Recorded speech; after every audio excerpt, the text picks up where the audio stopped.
मुलांनी आईवडिलांचा आदर केला पाहिजे, त्यांच्या विचारांची इज्जत केली पाहिजे. का केली पाहिजे? तर त्यांनी आयुष्यभर आपल्या मन मारून तुम्हाला, म्हणजे जे आपलं सुख आहे, जो आनंद आहे, तो सगळा तुमच्यावरती कुर्बान केलेला असतो. तुमच्या भल्यासाठी त्यांनी आयुष्य खर्ची घातलेलं असते, तुम्हाला वाढवण्यासाठी, तुमचे म्हणजे जे काय कर्तव्य आहे ते पार पाडण्यासाठी. आणि जर तुम्ही मग लग्न झाल्यानंतर तरी पण जर आईवडिलांना चुकीचं ठरवत असाल, तर मग चूक कुणाची? तर आज एक अशीच कहाणी घेऊन आले.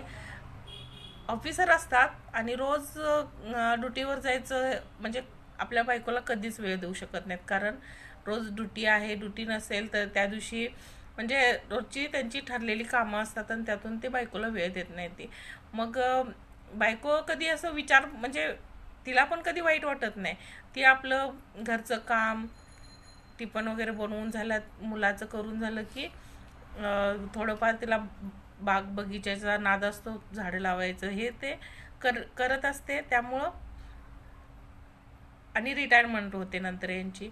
मग तोपर्यंत मुलाचं लग्न झालेलं असतं. लग्न झाल्यानंतर हे ऑफिसर हे काय ठरवतात की हां चला आता आपण सगळ्यातनं मुक्त झालेला आहोत, तर आपण आपल्या बायकोसाठी वेळ द्यायचा. तर बायको पण काय करते, तिनं बनवलेली बाग बगीचा असते, तर ते दोघं निवांत असं कधी तिथं म्हणजे बसायला त्यांना मिळालंच नाही. कर्तव्यांनी जबाबदारीतनं त्यांना कधी हे शक्य झालं नाही की दोघं जण एकमेकासाठी वेळ देतील. मग आता हे ठरवतात की चला आता आपण आपल्या बायकोला खूप वेळ द्यायचा. तर उठल्यापासून झोपेपर्यंत ते फक्त दोघं एकमेकाला वेळ देतात. खूप मस्त तयार होऊन बायको त्यांच्याबरोबर चहा घेते, झोपाळ्यावर बसते दिवसभर, आणि हे असं रुटीन चाललेलं असतं. एक दिवस सुनबाईला खूप राग येतो. सुनबाई आपल्या आईला सांगत असते फोनवरनं, आणि ते शब्द तिच्या सासूच्या कानावर पडतात. ती काय सांगत असते की वयाचं जरा पण भान नाही, उठलं सुटलं हे दोघं जण लवबर्ड सारखे झोपाळ्यावर बसून राहतात. आम्ही घरात आहे, आमची मुलं आहेत, ह्याचं काय ह्यांना भानच नाही. म्हणजे त्यांना ते खटकतं त्यांचं एकत्र बसणं, उठणं वगैरे. मुलग्याला पण खटकतं. मग एक दिवस बायको मुलग्याला म्हणते ह्याच्यावरती काहीतरी उपाय करा. मग हा काय करतोय, उपाय एक शोधून काढतोय की तो म्हणतोय बायकोला गबस, आपण काय करूया, त्यांची ती बगीचा आहे तिथं एखादी म्हणजे 4 व्हीलर आणूया, आणि बाकी कुठे जागा नसल्यामुळं त्या बागेतच लावायचं असं प्लॅनिंग करूया. मग त्यांना म्हणजे तिथं बसता येणार नाही असं.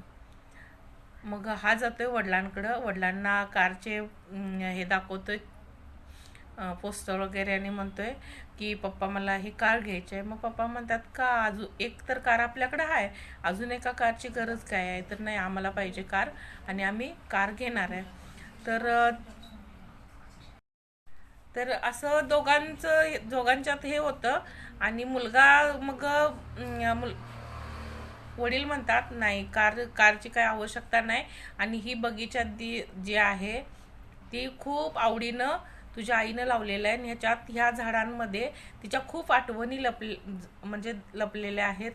तू ज्यावेळी म्हणजे प्रत्येक गोष्ट लहान होतास त्यावेळीपासूनची ही झाडं आहेत.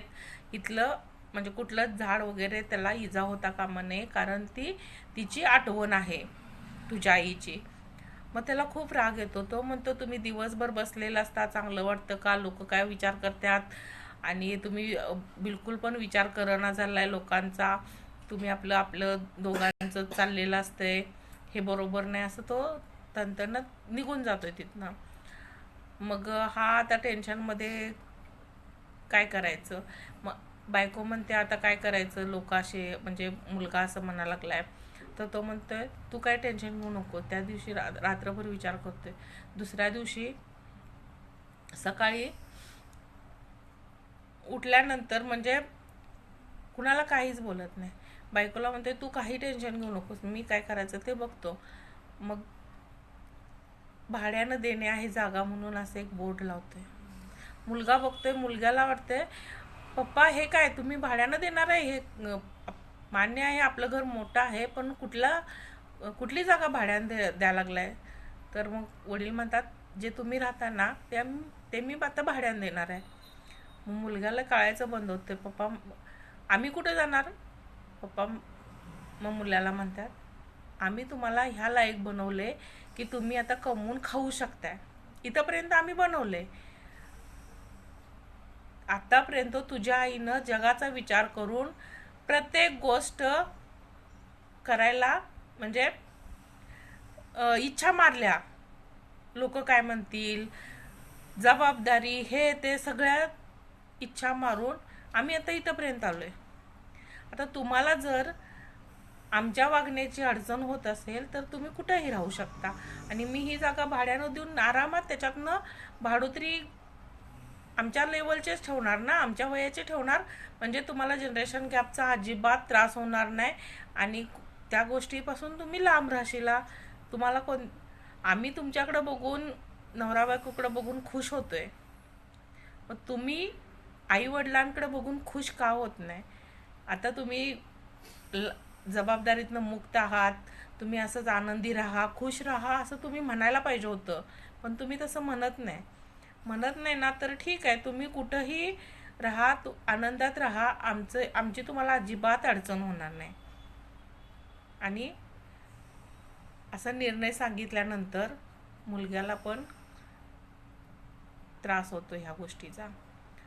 तो म्हणतो, नाही पप्पा, मला असं म्हणायचं नव्हतं. पप्पा म्हणतात, ठीक आहे ना, तुला जे काय म्हणायचं होतं ते मला कळलं, आणि आम्हाला जे काय करायचं तेच आम्ही करणार ना. आतापर्यंत प्रत्येकाचं ऐकून आम्ही आमच्या सुखांची कुर्बानी दिली, म्हणजे आनंदाची कुर्बानी केली, मुलांसाठी केलं. ठीक आहे, आता इथून पुढं आम्हाला आमचा आनंद घेऊ दे, एकमेकांसाठी जगू दे.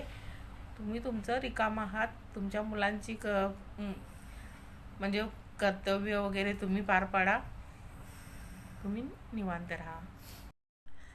तर ह्या कथेतनं आपल्याला काय जाणवतं की आई वडील मुलांचं सुख बघून खुश होतात, पण आई वडिलांचं सुख बघून मुलं त्याच्यावरती टोमणे ताणे मारतात. त्यांना जगाची भीती वाटते, जग काय म्हणेल याची भीती वाटते. ह्या वयात हे करणं शोभतंय का. प्रत्येक घरात हे चालू आहे, होतंय, जास्त कमी प्रमाणात असेल पण होत असतं. मुलांना आई वडिलांच्या वागण्याचा त्रास होतो, आणि ते सरळ सरळ बोलून दाखवतात. आई वडील जरी स्वतःच्या पैशानं खर्च करत असतील, स्वतःच्या पैशानं राहत असतील, तरी सुद्धा ही मुलं त्यांना शिकवायला जातात की हे असं करू नका, ते तसं करू नका, आम्हाला जग नाव ठेवतंय, तुम्हाला काय. खूप जागी असं आहे, तुम्हाला पण बघायला मिळत असेल. हे जग असंच आहे. आई वडिलांच्या केलेल्या कर्तव्याला त्यांनी कधीच आठवणार नाहीत. हो बाबा म्हणणार नाहीत की आतापर्यंत त्यांनी कुठल्याच सुखाचा आस्वाद घेतला नाही, आता तर ते दोघं जण रिकामे राहू देत, त्यांना पाहिजे तसं राहू देत. नाही असं म्हणत नाहीत. लगेच मुलं म्हणायला लागतात, ह्या वयात शोभतंय का तुम्हाला. काय आलं वय कुठल्या गोष्टींसाठी वय. तुम्ही लहान असताना त्यांनी इतकं कष्ट घेतलं, त्यावेळी प्रत्येक गोष्टीचा त्याग केला. त्यांच्या प्रत्येक गोष्टीच्या त्यागाची तुम्ही ती भरपाई म्हणून खुश झालं पाहिजे त्यांच्याकडे बघून, कारण ते तुमच्या सुखासाठी वाटेल ते केलेलं असते त्यांनी. आठवा कधीतरी, आई वडील तुमच्या सुखासाठी काय करतात कधीतरी आठवा. आणि प्रत्येकाला मला कळकळीची विनंती करायची आहे की आपल्या आईवडिलांना जसं हवं तसं राहू देत. ते जोपर्यंत आहेत तोपर्यंत त्यांना हवं तसं राहू देत. जग काय म्हणेल, तुम्ही असं करू नका, तसं करू नका, तुमची मतं अजिबात लादू नका. त्यांना माहिती आहे, त्यांनी खूप तुमच्यापेक्षा जास्त पावसाळे बघितलेत, त्यामुळे त्यांना सगळ्याचा अनुभव तुमच्यापेक्षा जास्त आहे. तुम्ही त्यांच्यापेक्षा शहाणे होत नाही. ते जे करतात ते चुकीचं करणार नाहीत, बरोबरच करतील. तुम्हाला त्यात त्यांच्या चुका काढायची काहीच गरज नाही. तर ही कथा तुम्हाला कशी वाटली कमेंटमध्ये नक्की सांगा. फेसबुकला बघत असाल तर फॉलो करायला विसरू नका आणि यूट्यूबला बघत असाल तर सबस्क्राईब करायला अजिबात विसरू नका.